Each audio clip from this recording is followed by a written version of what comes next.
such as the keyboard with clicky sounds and custom-made keycaps? Please wait.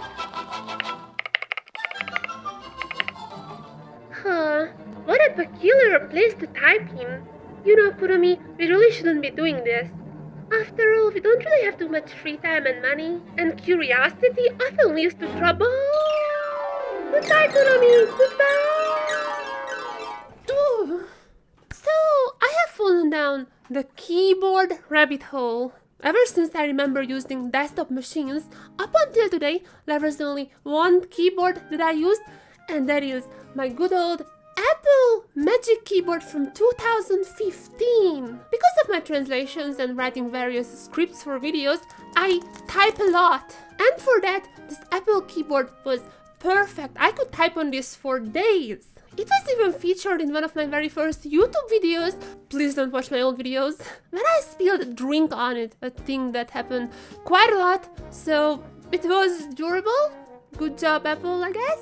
And I'll be honest, I still love this keyboard, but there are some drawbacks. I have the first generation model, which lacks a numpad and any keys beyond F12. And while yes, Apple has released since then a full-size keyboard for a whopping $129, I'm not gonna buy a keyboard for that much money.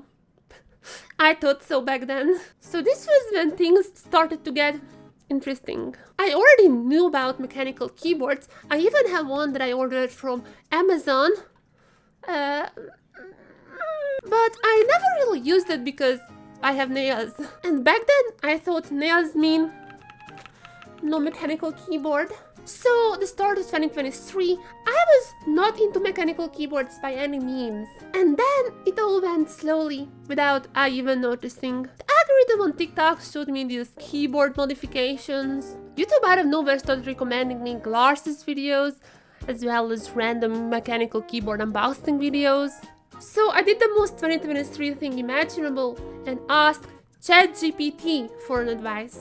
Which mechanical keyboard is the most similar to the Apple Magic Keyboard? And it gave me a company name that quickly became my stepping stone into this amazing world. Keychron. I kinda heard about them before, but this is the first time I checked their low-profile keyboard because, again, I thought that was the only way to go. And since I always use the Japanese JIS keyboard layout, I'm a boomer, I don't want to change. That seemed like an okay choice. The Keychron KS SE in the JIS layout for $94. This looked like the dream. But if you know something about me, is that I hate compromises. Sure, it was under $100, but just look at my desk. Do you think it would match my desk? And I didn't want to buy a new desk mat and a mouse just to match the colors, so I started looking into keycaps. At least naive me thought so, but as it turns out, low-profile keycaps basically don't exist. But that was the moment when I found out about the different keycap profiles. And as it turns out, the reason my nail always hit the key on the top because these are the so-called OEM keycaps. This is the most common with mechanical keyboards.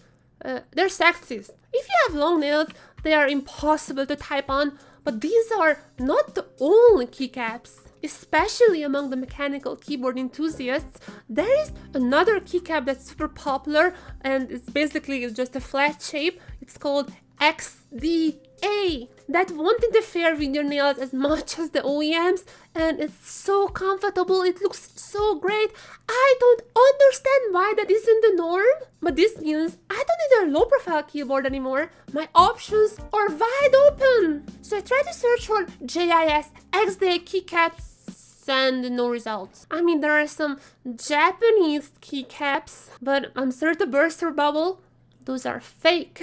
Just because they put the kana there, the little symbols are in different places, and there are no hankan, muhankan keys, which is very important if you want to type Japanese and English at the same time. So those are just for aesthetics, not real Japanese keyboards. But anyways, we're gonna come back to this later. For now, I decided that I'm gonna go the full custom route. I know I'm not gonna find a pre-built keyboard for myself, but hey, it's great content, and keyboard that I got is truly mine at the end. So, not restrained by anything anymore, I started looking at the first step, which is the board. I mean, even though other components contribute to how the keyboard feels, the base is the base of the keyboard. So at first I was searching for JIS DIY kits. Kits where you actually just only buy the board and assemble it yourself, but I couldn't really find anything that would fit exactly what I wanted until I found a brand which, to my knowledge, not the most well known in the West, but they are one of the main sponsors of the Japanese Valorant scene. They are called Amilo, or Amila. They are a Chinese company with various pronunciations, but they had a keyboard maker on their site. They had 110% layout. It was JIS, and even with the OEM keycaps, it looked like the dream. I felt defeated by fate, but most importantly, I felt defeated by my wallet. I was so close to giving up, but as a last resort, I went to Mercari, which is like a Facebook marketplace in Japan. There was it. The keyboard that goes for about $200. It was in Mercari for 9,000 yen, which is about $70. I couldn't do much with the OEM keycaps. There's not even an option to change them in the customizer anyways. And yeah, it had red linear switches, which are not good for typing and I don't like them. But it had the board in the perfect color schemes, in the perfect condition. This is what I wanted, so I immediately bought it. And this is where my building process has started. I know I'm well into the video already. This is gonna be a long one, thank you for staying with me. And as the board is already in shipping, I started planning. This is a very long process because some of the components took months to arrive. So this is how a keyboard looks like. If you have the board, the next most important step are those switches. This is a linear switch. Doesn't have a sound, I hate it. And that's why I went into switch hunting. After watching countless ASMR videos, Cherry and Gatorans, one of the two most common names, were not cool for me anymore. I turned into kind of an elitist, but my decision became very easy when I heard Kali. No idea how to pronounce it, but the sound of the company is not as important as the sound of their box white switches. Just listen to them. Perfect clickiness. Perfect force to click it. Everything was perfect about these. No hesitation, bold. And then the keycaps, I wasn't so lucky. Remember when I was talking about the fake Japanese keycaps? So those are fake. Obviously there are real actual Japanese keycaps as well, but all of them are in OEM or cherry profiles, which once again I didn't want. It was a very complicated plan, but first of all I ordered just a normal English XDA keycap set because it was so cute. It had cats. For the escape key, I also bought a very special little paw. Obviously, it's very cute. I couldn't miss that on a chance. And also for any key that just doesn't match the length of the English keyboards, I had a plan. After some search, I came across to a Reddit post. This post was talking about how to make DIY keycaps. Exactly what I needed. That was my final step. I hopped into Illustrator, designed each keycap, nothing special, but mine. I even added a little Kuromi as the switch key. And I looked up on Etsy if anyone was able to print out these into transfer papers. I found an amazing seller who promised me these will work on any keycaps. And ordered a few copies just to make sure, alongside with blank XDA keycaps. After that, the waiting game began. It took a few months for everything to arrive, and I also had to order a special space key because Japanese keyboards use 4.5U, which is not standard by any means. But while these were all getting shipped, first there arrived my board and my switches. Finally arrived! What even is the box? Sakura? This is Sakura edition. Can I grab it? Holy! This is heavy! Like, actually heavy. It is like a few keys that are a little bit wide here. Is that a problem though? Because I'm gonna replace every single keycap. So that's all fine for me. Just to make sure, I'm gonna take a photo. I kind of wanna know their order. I'm not that smart to just know it. I'm not sure how well it comes through the camera, but this is dirty. It has like hairs and everything. Before I do anything, I need to clean this up.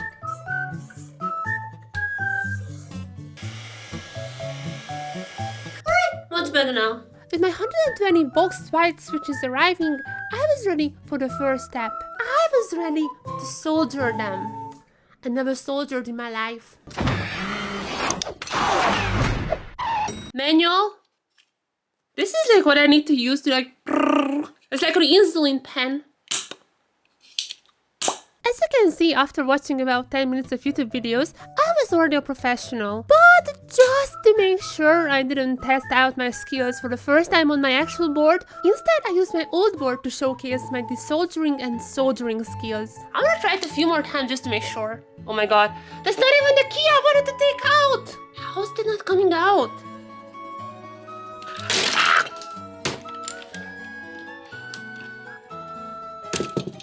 Is it out? Oh my god. Yes! Yes! So then you just need to press this in here. As you can see, everything is visible. And now for our last step, and this should be an easier one at least. A little pyramid is actually good. And same for this. I think I'm done. You need to test it out if it's working or not. Are you guys ready? Oh. Yes! Yes! Oh, yes! Not without struggle, but good enough for me. Onto the new board. Help me out, Chinese guy. This looks like a different model because my USB is somewhere there. I just opens this up. So, like that, so. Oh my god. Oh! That's. Oh! Okay, that's just like a plastic little thing. Ooh, it has a nice little foam in here. Oh god, this board is ugly. There's just some weird substance there. I don't know. Pretty cool. Oh, oh my god. Yes, I have this whole thing out. I think I'm ready. Finally start one by one taking out all of these. Oh wow. So as far as I know, these little LEDs you can see, for example, here, these are independent from the switches. To my best understanding, that's how it is. I don't even really necessarily know if I would want like LED on the new one. For now, I'm not gonna care about that. So, yeah,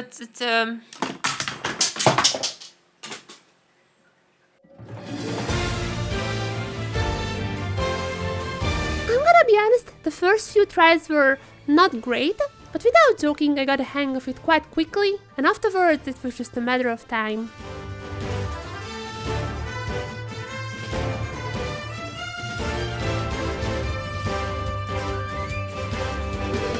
So, at this point, I'm done with like most of the keys, I think. I have 2 rows left, so I think I'm doing fairly well. I really hope everything works.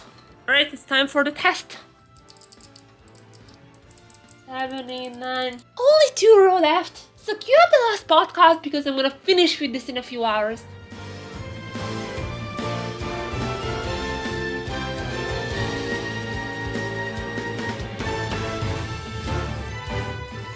Holy moly, I think I'm done. Oh my god, there's no way, right? Guys! Oh, it's working! It's working! This thing. Bottom 2. Oh my god, it looks so good. And now come those little like small screws. It is done! I mean, I literally just chose this one because of the board itself and like because it's a Japanese PCB layout. Oops. First of all, the most prized keycap that I have. So cute. This is gonna be my escape key. Next one. I'll open this box. There you go. So, this actually looks pretty good. It's like a special Japanese enter. I wanted this as like my down key. This one is an up key. While I was waiting for the blank keycaps, transfer paper, and a heat-resistant tape as well as the mat that needed for this whole process, in the meantime, as a temporary solution, I put in the English keycaps, and whatever key it was still missing, I just used some random cat keycap. And finally, I'm gonna have a custom spacebar as well. It's still on the way. I was done with the first step. Then wait. Finally, the blanks have arrived as well. I mean, I could type without labels, so I immediately put it to work, but waiting for the final touch.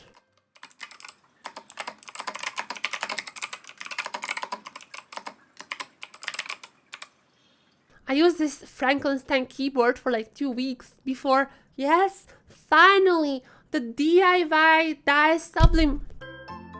Hi. I think most of the things arrived now. Everything is here to make my own labels. Urami is very interested why she's doing these labels. Without going into the house, there are much better videos explaining that. The basics are you need to cut out silicone pads to create a place you can put your keycaps in. The silicone is important so the keycaps don't make direct contact with the heating iron and melt. Also use heat resistant tape for everything because temperatures will be well over 200 degrees. And as you can see, it's reversed because it has to be reversed because like obviously if it goes in like this, I hope I don't have to explain this. I hope the AliExpress sellers were not lying to me and it's like actually heat resistant.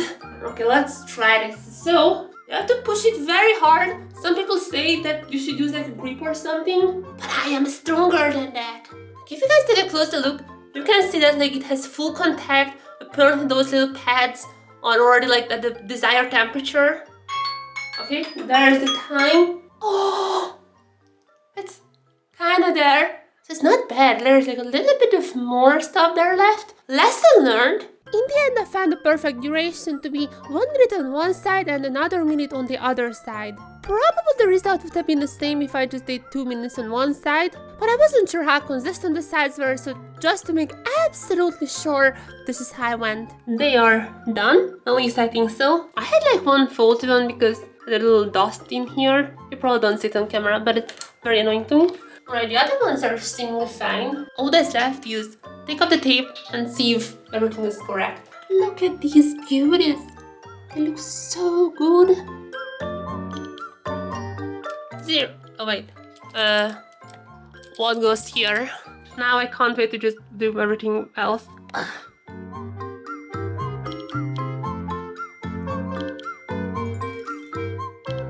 Alright! You know what this means? Let's rush to the actual keyboard. You have Z here, you have X here, a little bit of a C here, a V here, a B here, N, and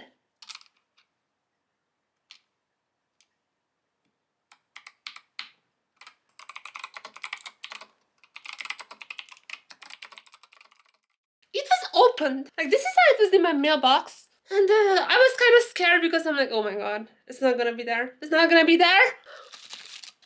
But it is. So I used to have this little like space bar here. No, we don't need this. Are you guys ready?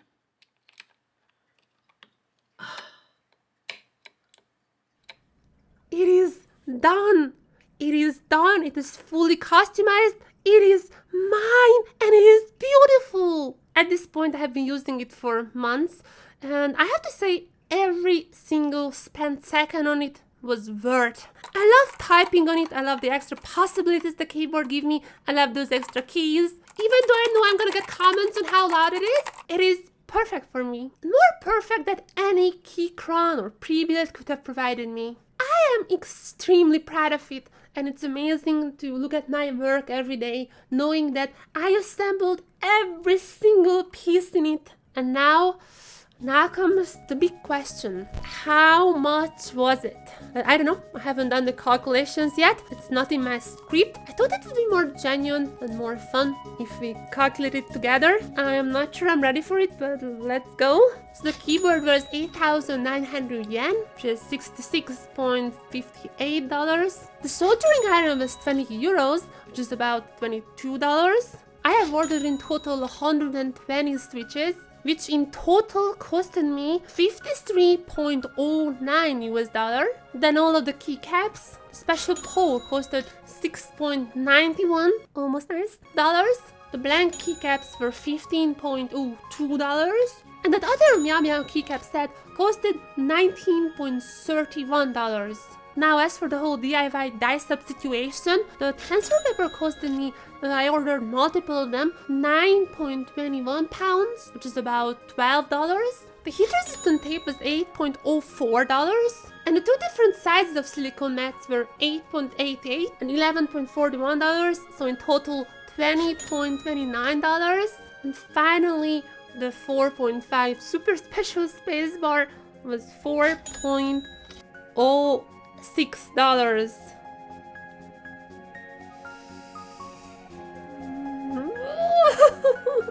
Why did I do it? In total, $227.3. So, was it worth it? Yes! Yes! Yes, it was! I genuinely loved every single second of the building process, and I can't wait to fall down on my next rabbit hole. Make sure to leave your recommendations in the comments. Thank you for watching this quite long video. I hope it was fun, and see you in the next one. Bye bye!